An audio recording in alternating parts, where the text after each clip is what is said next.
एक प्राचीन राज्य में राजा विक्रमादित्य का शासन था। राजा विक्रमादित्य भाग्य पर बहुत विश्वास करते थे। वे हमेशा कहते थे, भाग्य से बड़ा कुछ नहीं है। मेरी किस्मत ने मुझे राजा बनाया है। राज्य में सब कुछ ठीक चल रहा था, लेकिन राजा की ये सोच उनके मंत्रियों को चिंतित करती थी। एक दिन दरबार में एक बहस छिड़ गई।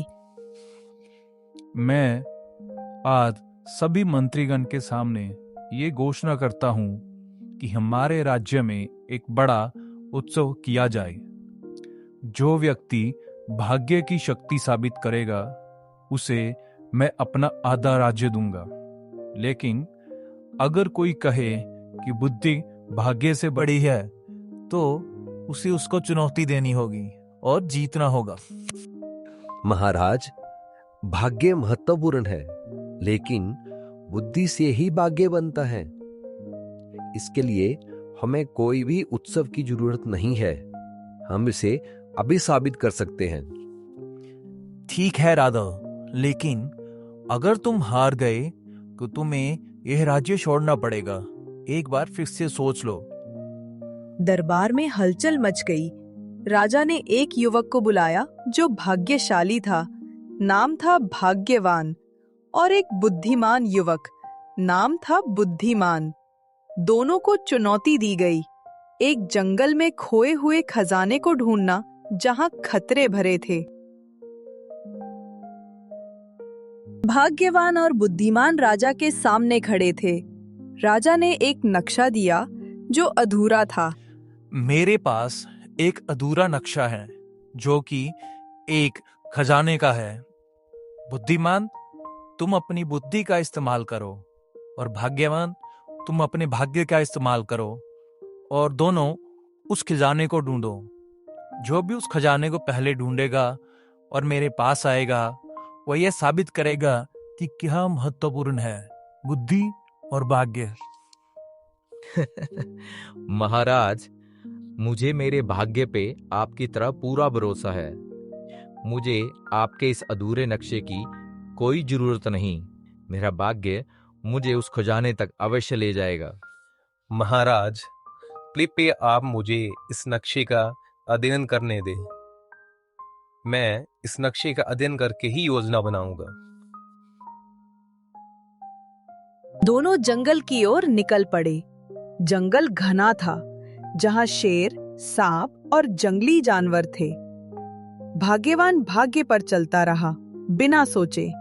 बुद्धिमान ने नक्शे को देखा, दिशा निर्धारित की। हे भगवान, हमेशा की तरह इस बार भी भाग्य मेरे साथ रहे, ताकि मैं आसानी से जीत जाऊं।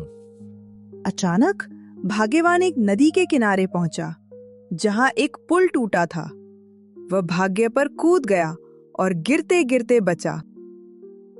जंगल में भाग्यवान एक शेर से टकरा गया। शेर दहाड़ रहा था। शेर भाग्यवान की ओर बढ़ा। कोई बचाओ मुझे! भागो तुम यहाँ से, भागो! अचानक एक पेड़ की डाल टूटकर शेर पर गिरी। शेर भाग गया। भाग्यवान खुश हुआ। देखा, भाग्य ने बचा लिया ना। उधर बुद्धिमान ने शेर के पथ चिन्ह देखे। उसने एक योजना बनाई। उसने जड़ी बूटियां इकट्ठी की जो शेर को दूर भगाती थी। वह सुरक्षित आगे बढ़ा। भाग्यवान थका हुआ लेकिन उत्साहित एक बड़ी गुफा के मुहाने पर पहुंचा। गुफा के अंदर से सिसकारने की आवाजें आ रही थी, जैसे दर्जनों सांप वहां निवास कर रहे हों। भाग्यवान ने बिना एक पल सोचे गुफा में कदम रख दिया। उसका दिल जोरों से धड़क रहा था, लेकिन वह अपने भाग्य पर अटल था। हे भाग्य देवता, बस किसी तरह खजाने तक पहुंचा देना। ये गुफा बस एक छोटी सी रुकावट है। आप मेरा साथ देना। जैसे ही वो अंदर घुसा, अंधेरे में एक काला सांप ने उसकी टांग पर टंक मारा। भाग्यवान दर्द से चिल्लाया, लेकिन आश्चर्यजनक रूप से वो सांप जहरीला नहीं था, बस एक साधारण सांप जो डराने के लिए काटता था। भाग्यवान ने राहत की सांस ली और जोर से हंस पड़ा। देखा मेरा भाग्य कितना मजबूत है। सांप ने काटा लेकिन जहर नहीं था। अब आगे बढ़ते हैं, खजाना मेरा इंतजार कर रहा है। लेकिन आगे का रास्ता पूरी तरह अंधेरा था। भाग्यवान ने हाथ फैलाकर रास्ता टटोला, लेकिन बार बार ठोकर खाता रहा। वह गिरा, उठा, लेकिन किसी तरह आगे बढ़ता रहा। उधर बुद्धिमान गुफा के पास पहुंचा। उसने पहले गुफा का बाहरी हिस्सा ध्यान से देखा। प्रवेश द्वार पर सांपों के निशान थे और हवा में एक अजीब गंध। उसने जंगल से सूखी लकड़ियां इकट्ठी की और एक मशाल बनाई। फिर उसने कुछ जड़ी बूटियां जलाईं जो सांपों को दूर भगाने वाली थी। धुआं फैलाकर सांपों को भगाया। मशाल जलाकर वह सुरक्षित अंदर घुसा। सांप धुएं से दूर भाग चुके थे और रास्ता साफ था। जंगल के बीचों बीच बुद्धिमान को एक अजनबी मिला। वो आदमी जंगल में भटकता हुआ लग रहा था, लेकिन उसकी आंखों में चालाकी थी। अजनबी ने बुद्धिमान को देखते ही मुस्कुराया और पास आया। अरे भाई, लगता है तुम इस जंगल में खो गए हो। मैं यहाँ का जानकार हूँ। मेरा नाम चंदू है। चलो, मैं तुम्हारी मदद करूंगा। साथ चलेंगे तो रास्ता आसान हो जाएगा। क्या कहते हो? ठीक है, लेकिन पहले ये बताओ तुम यहाँ कैसे आए और जंगल का कौन सा रास्ता जानते हो, और ये भी कि तुम्हारा नाम क्या है। चंदू ने घबराकर जवाब दिए, लेकिन बुद्धिमान ने उसकी झूठ पकड़ ली। उसने चतुराई से पूछताछ की। चंदू के पास चोरी का सामान था। तुम एक चोर हो। तुम झूठ बोल रहे हो। अब जल्दी से सच्चाई बताओ। हाँ, मैं एक चोर हूँ। जाने दो मुझे। बुद्धिमान ने उसे रस्सी से बांध दिया और आगे बढ़ गया। अब खजाने का द्वार सामने था। द्वार पर एक बड़ी पट्टी पर पहेली लिखी थी। जो भाग्य पर चले वह गिरे, जो बुद्धि से सोचे वह जीते। द्वार में 3 चाबियां लगी, लाल, नीली और हरी। चुनने से पहले सोचना जरूरी था। भाग्यवान पहले पहुंचा। उसने पहेली पढ़ी लेकिन बिना समझे। भाग्य पर भरोसा किया। ओह, पहेली। मैं तो भाग्यवान हूँ। मेरा फैसला मेरा भाग्य ही करेगा। मुझे ये नीली चाबी अच्छी लग रही है। मैं तो इसे ही चुनूंगा। नीली चाबी घुमाते ही द्वार खुला, लेकिन अंदर एक बड़ा जाल बिछा था। भाग्यवान उसमें फंस गया, लेकिन किसी तरह भाग्य से जाल टूट गया और वह मुश्किल से बचा। क्या जाल था, लेकिन देखो, फिर से मेरे भाग्य ने मुझे बचा लिया। मैं जिंदा हूँ। बुद्धिमान पहुंचा।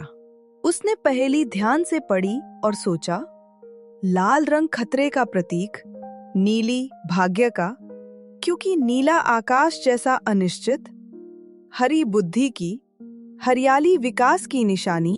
पहेली कह रही है भाग्य से चलोगे तो गिरोगे, बुद्धि से सोचोगे तो जीतोगे। लाल मतलब खतरा, नीली भाग्य और हरी बुद्धि। मुझे हरी चुननी चाहिए। हरी कुंजी घुमाई, द्वार खुला और अंदर सुरक्षित रास्ता था। वह आगे बढ़ गया।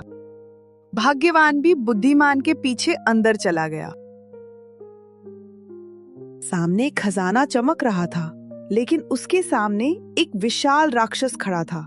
राक्षस की आंखें लाल, शरीर पत्थर जैसा। वह गरज कर बोला, कौन हो तुम लोग? अगर खजाना चाहिए तो तुम्हें पहले मुझे हराना होगा। लेकिन याद रखना, तुम मुझे भाग्य से नहीं, बुद्धि से हरा सकते हो।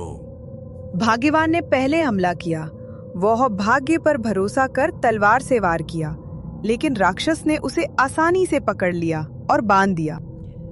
हे भाग्य देवता, बचाओ मुझे, बचाओ। भाग्य यहाँ काम नहीं करेगा मूर्ख। बुद्धिमान ने राक्षस को देखा। उसने लड़ाई की बजाय राक्षस की कमजोरी ढूंढी। राक्षस के पास एक फूल था जो उसका दिल था। पुरानी कथाओं से पता चला। बुद्धिमान ने चुपके से फूल तोड़ा। राक्षस चीखा और मर गया। कभी भी दुश्मन को बिना जाने उस पर हमला मत करो। बुद्धि से दुश्मन को जानो, उसकी कमजोरी ढूंढो और तभी हमला करो। अब ये खजाना मेरा हुआ। बुद्धिमान खजाना लेकर राजधानी लौटा। भाग्यवान भी किसी तरह भाग्य की मदद से जंगल से निकला, लेकिन खाली हाथ। दरबार में राजा इंतजार कर रहे थे। भाग्यवान, क्या हुआ? खजाना कहाँ है? महाराज, मेरे भाग्य ने कई बार बचाया मुझे, शेर से, सांप से, जाल से, लेकिन खजाना नहीं मिला। शायद मेरा भाग्य आज थोड़ा कमजोर था। महाराज, मैंने पहले योजना बनाई, खतरों को पहचाना और फिर बुद्धि से मैंने खजाने को ढूंढा। दरबार में जोरदार बहस हुई। सभी मंत्री हैरान थे। मंत्री राघव खड़े हुए। महाराज, देखिए, भाग्यवान कई बार बचा क्योंकि भाग्य ने सहारा दिया, लेकिन जीता बुद्धिमान क्योंकि उसने बुद्धि का इस्तेमाल किया।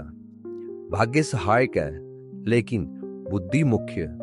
बिना बुद्धि के भाग्य व्यर्थ है। तुम सही कह रहे हो राघव। मैं गलत था। मैंने भाग्य को सब कुछ माना, लेकिन आज तुमने साबित कर दिया कि बुद्धि ही बड़ी है। राजा ने बुद्धिमान को आधा राज्य और सोने के सिक्के पुरस्कार में दिए। सभी ने तालियां बजाईं। भाग्य महत्वपूर्ण है, लेकिन बुद्धि से ही सच्ची सफलता मिलती है। भाग्य बदल सकता है, पर बुद्धि स्थिर रहती है।